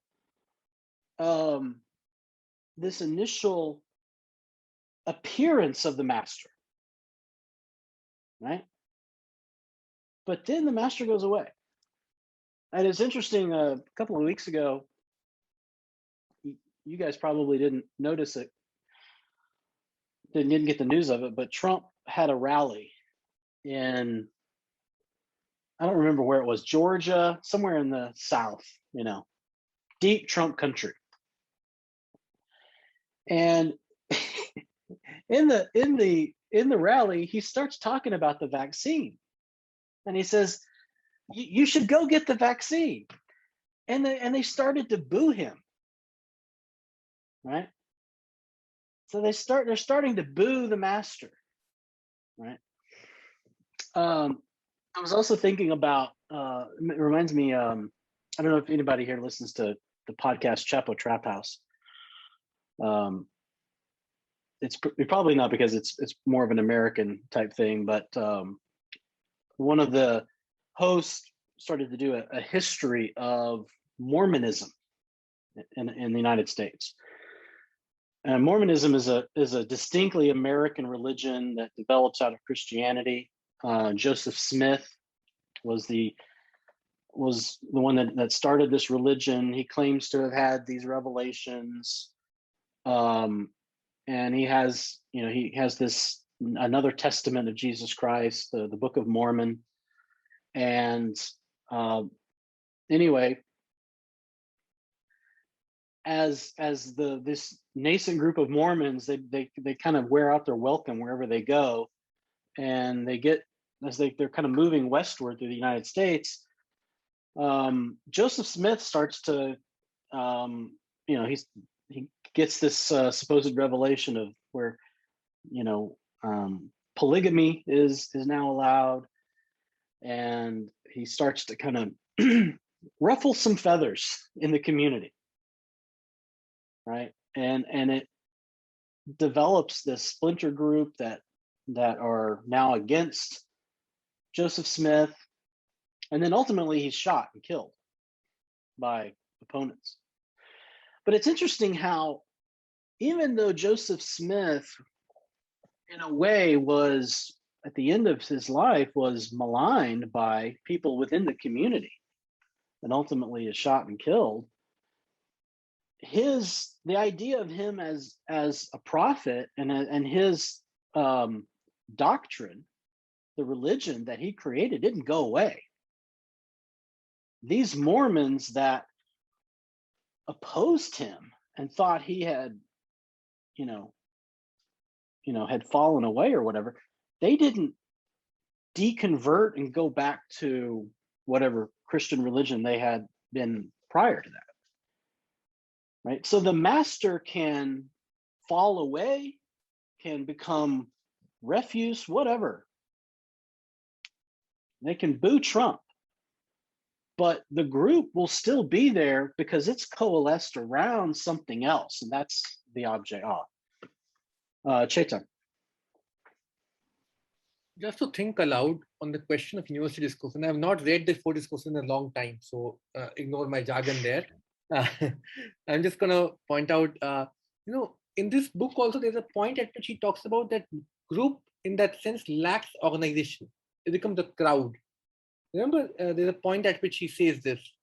If we read Foucault seriously, and we read Discipline and Punish, one of his early works, we will understand that this herd mentality, and even when Nietzsche is talking about herd mentality, is very clear about it. For him, it's not simply a function of becoming a crowd in the sense it lacks organization. In fact, there can be particular kinds of organization from which group mentality can emerge. Remember, Can you say that again? There can be particular forms of organization. There can be techniques of organization from which these group mentalities can emerge. Okay. Isn't it? You can look at a classroom, you can look at the army, you can look at all these institutions where these kind of practices prevail, where particular forms of organizations are imposed for the group psychology to emerge in that sense. So that individual can let go of their individual desires and so on, so behind. Right, and that goes back to what you were talking about earlier about economy. You enter into a particular economy where the group psychology, so could we not say that that's the real, that's something in the real there, right? Something in, where the subject finds him or herself being, in the army, in a classroom, in a church, or a temple, or wherever. And that is where, it's like you go to a rock concert and you start to feel, you get in the groove and you start to feel this sense of euphoria, right? And you almost can't help it. You can be totally opposed to whatever is going on, but you'll still feel something. So there's something in the real there, in the economy, whatever you want to call it. You enter into, and this is a very Deleuzian idea too, the idea of a control society. You're put into these social, again, we're talking about a social relation here, but that's something that is ultimately created by something that's behind the scenes. And you find yourself there, and you can't help them but and so I think, going back to something Mika said earlier about neurosis, yeah, it is. I think the group phenomenon, primarily we can say that it is neurotic in function, in the sense of neurosis is what is normal, right? Neurosis is the normal outcome from the Oedipal drama, where Lacan titles his 19th seminar or worse. And he asks the question at the opening of that seminar, what goes in the gap there? And ultimately what we can say is that is the sexual non-relation that he defines, which is the same thing as the Oedipus drama, right? They're all the same thing. The discourse of the master, the graph of desire, the L schema, the sexual non-relation, the Borromean knot, it's all the same thing. Right? Most Lacanians don't, but may not get to the point where they realize he's talking about the same phenomenon. And in each case, he's just talking about it in a little different way. It's the same thing, right? So that's normal. So you either have this or worse, right? And so this condition that we find ourselves in, this situation, this economy that we're in, where we find these group psychology phenomena emerge, is something that is normal, neurotic. We can't help ourselves. And it's not until we are able to get into the discourse of the hysteric, which is what psychoanalysis is really all about, that we are able to discover that in the first place. But just to Eric add to the story, so Foucault's sort of movement was from this idea of sovereign power, where you need a sovereign to disciplinary power and biopower in some senses, and then the government comes in and he sort of makes up his case for that sovereignty always existed. Sovereign is needed to decide on the exception. And when we are thinking about the question of master in university discourse, and we are thinking about this problem in the sense that group psychology demands this phallic function, all, isn't it? And we know any universalizing function always has an exception. It always has an exception, isn't it? And the conditions for this delusion or this illusions to be formed, or this imagination or dream-like things to be formed, is to control the exception. Is that to somebody to come and decide on the exception, which is why group desires this exception so much. It desires the master so much in that sense, that it needs to control the access. Without that, what will happen is the group will completely break away. The reality will come in and completely destroy it.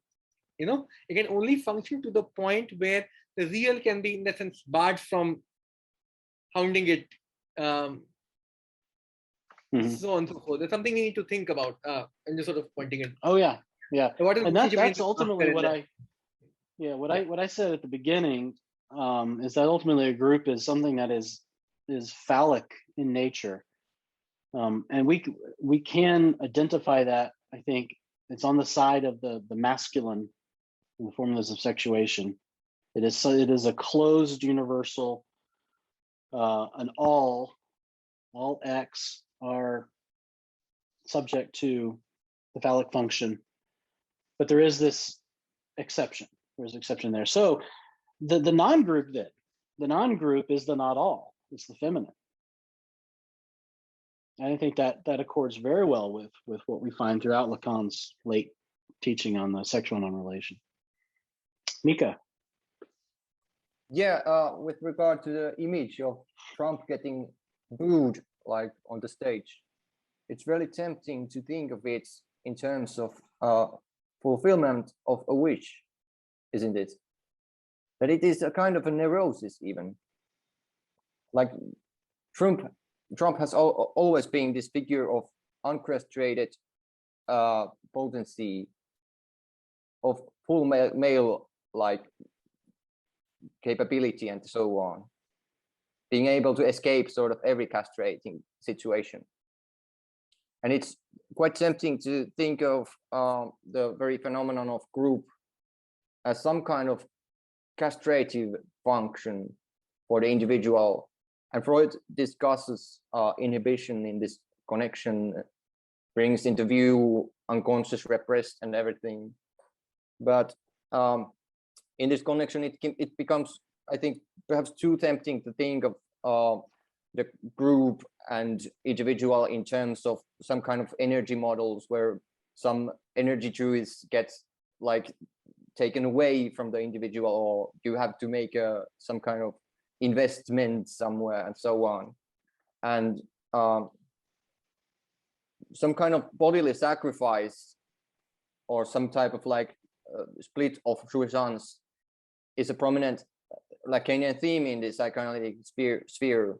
It's something that Zizek brings in contrast to Heidegger, for example, one of the greatest of the last century, of the great philosophers.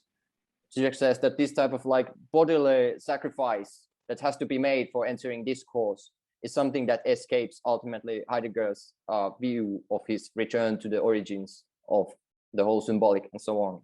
So the group introduces inhibition, a break, a castrating effect, and there becomes the wish to see some kind of effect of some positive phenomenon. For example, in our view, if we are defining ourselves in contrast to the Trump crowd, this is really our neurosis, whereas their neurosis is collapsing now. And when we think of the group in this way, it might be coalescing around castration in a way. And if this like fact is brought too close to view, it can have a negative effect for the group. If Trump, for example, presents vaccines as a good thing, well, the image that comes to mind of vaccine for the person might be something like, I have to make a bodily sacrifice, and it might cause me some kind of loss of energy for some time. This is not ideal for the Trump follower who submits uncritically to some kind of energy models of the mind. And the real paradox, this is still one-sided for Freud. He begins in the third chapter, really the paradox of the whole issue is that this kind of negative effect is real, but group also introduces in us the tendencies for great cultural achievements. For example, can we think of poetry or literature without any influence of groups? Is the author really an author? And here cue all the fashionable discussion about the death of the author and everything. Yeah. Yeah, that's why I said, it's normal, right? The group phenomenon, the neurotic function of the group is something that's normal. And within that is where, that's kind of what we began talking about, kind of go take things full circle. But yeah, in the Freudian terms, there is, in Totem and Taboo, the primal father is ultimately killed and eaten, right? There's a point at which the master has to go away, where that sovereign exception, the primal father has to go away. And that's this change from the quarter turn from the discourse of the master to the discourse of the university. It's where we transition from one state to another. Ultimately, that has to happen. Why? Because the presence of the master is too traumatic, right? And at some point, even to the degree to which people have an enjoyment of someone like Donald Trump, that becomes too traumatic after a while, and the presence of the master has to go away.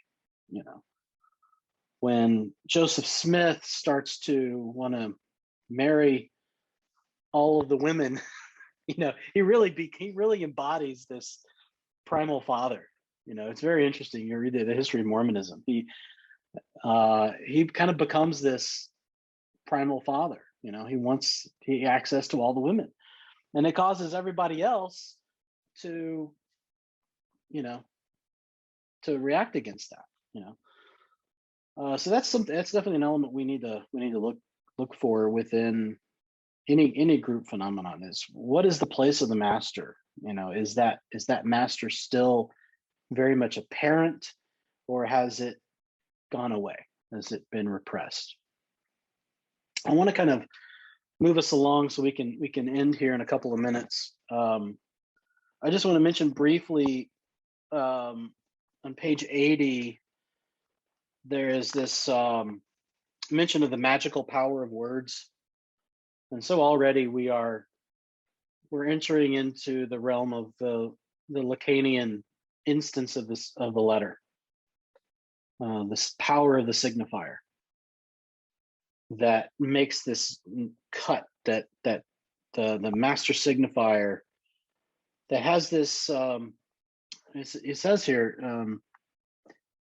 it is only necessary, it's the top of page 80, is only necessary in this connection to remember the taboo upon names among primitive people and the magical powers which they ascribe to names and words.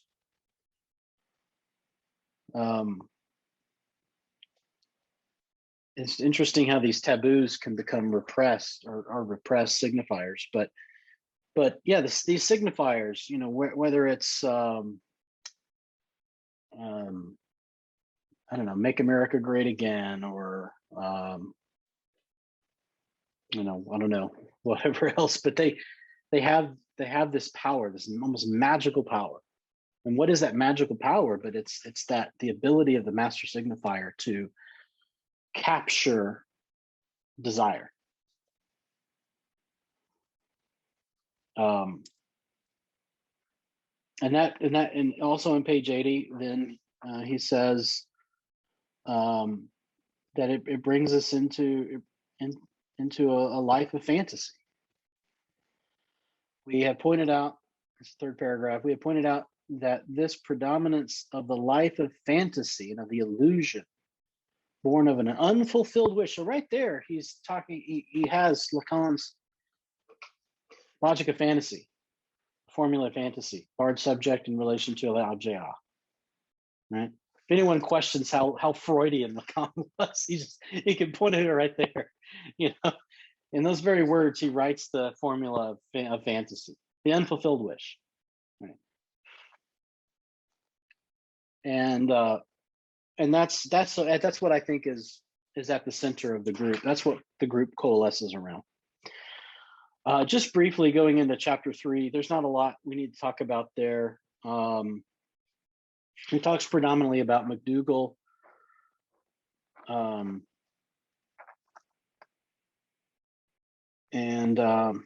He does mention the nature of, bottom of page 84, something is unmistakably at work in the nature of a compulsion to do the same as the others. And that brings us, I think, into the territory of the compulsion to repeat, the Wiederholungszwang of the death drive. We talked about the repetition, right? So this brings us back, I think, into this question of drive, right? What is the drive of the group, the herd instinct, the group instinct, the group drive, the trieb?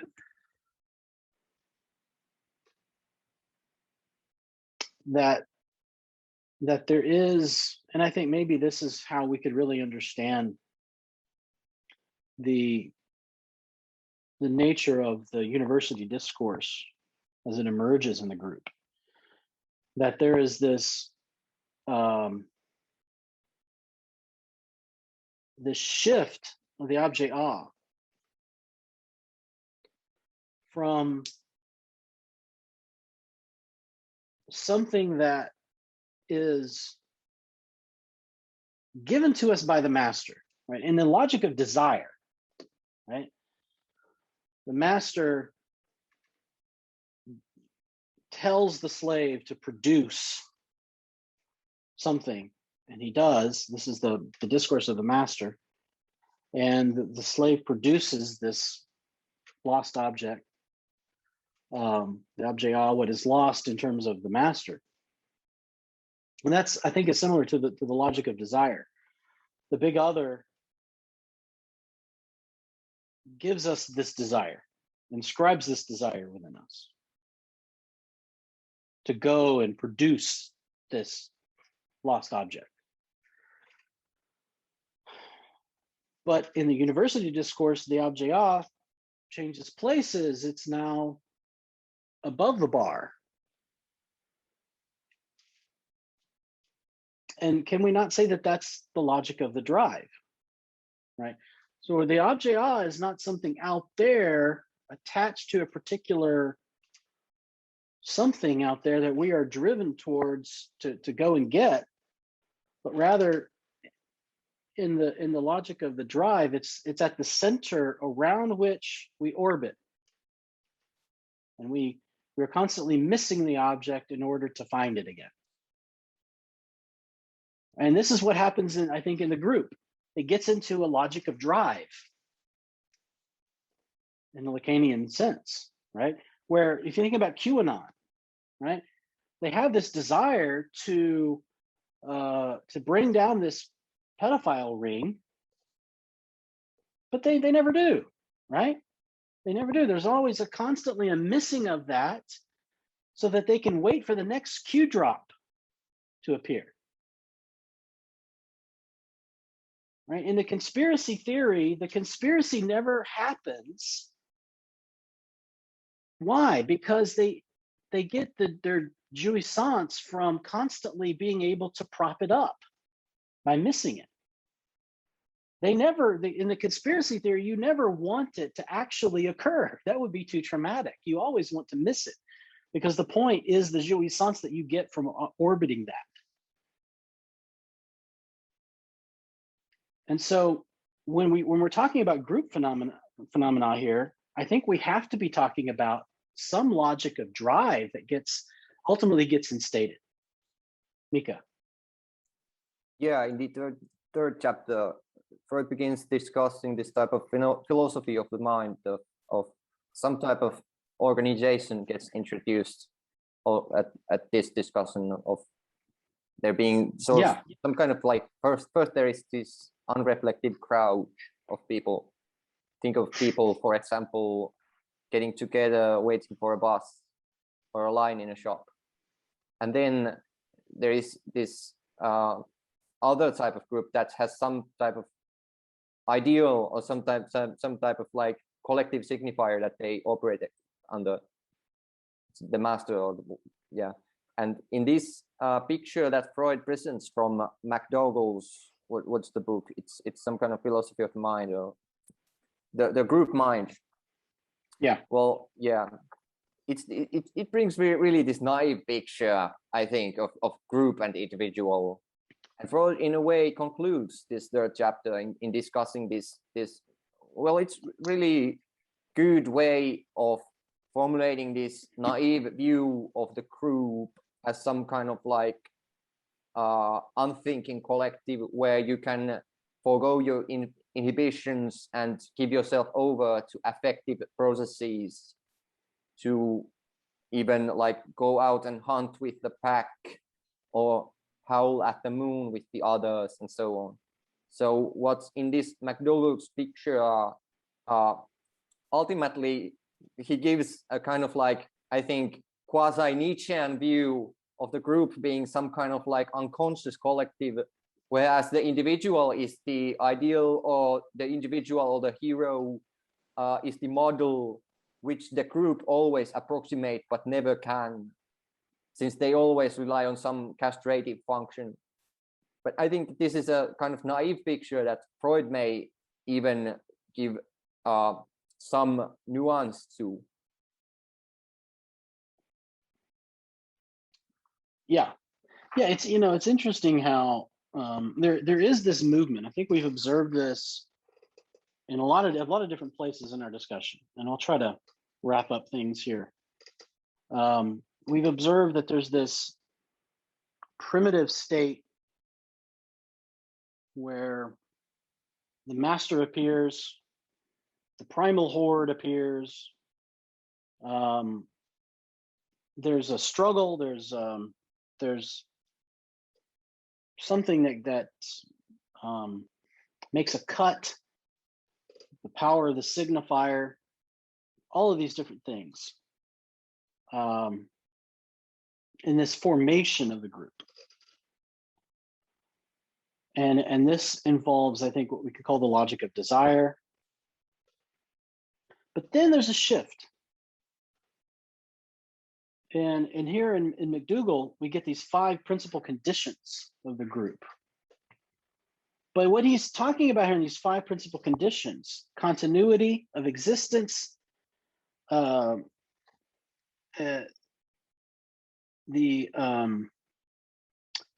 functions and capacities, rivalry, traditions, customs, and habits, and a definitive structure or hierarchy. These are all elements of a mature group, not the primal horde, right?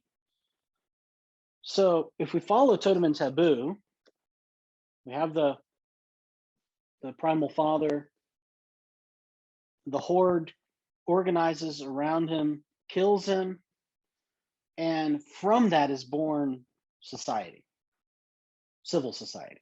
Right?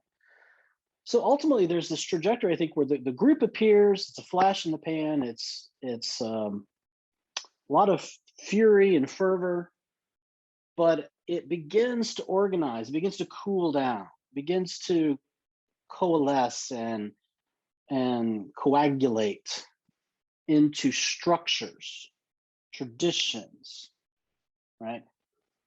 So in religion, for example, you can have these millenarian prophetic movements. A prophet appears, a guru appears, someone comes out, and a group appears to coalesce around him, but ultimately he goes away, leaving the objet A, right? And the group then coalesces around that and begins to form structure, begins to form hierarchy, tradition. We see this in nearly every religion.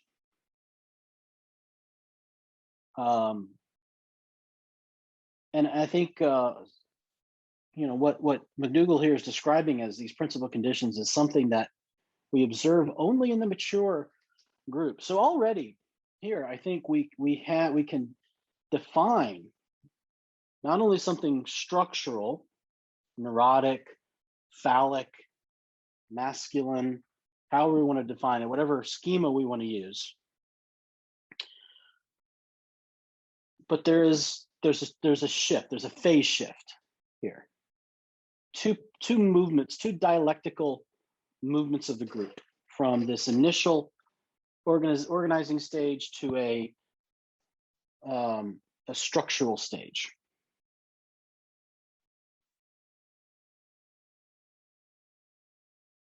And I think that's a really interesting insight that we get.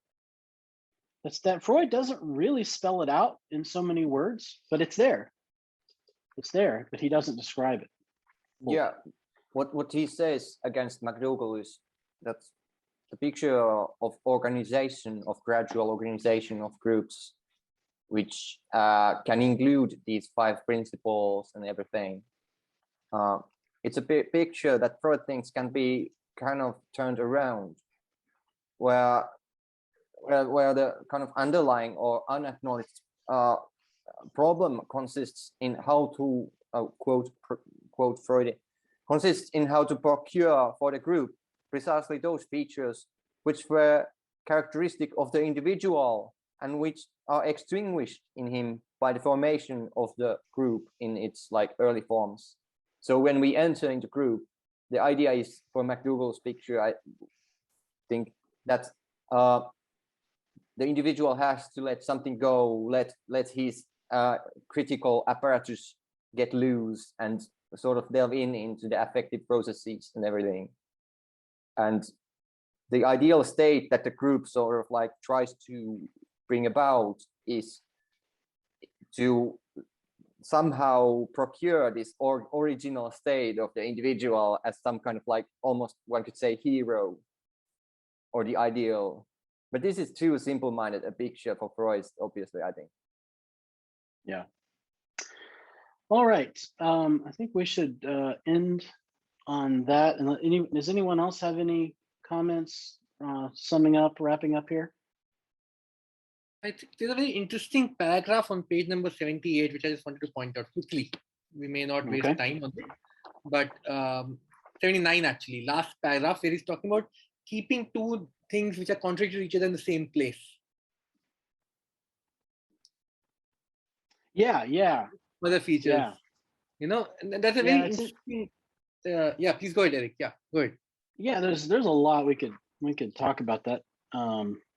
Maybe we want to come back to that next week. There's a lot that we could say there.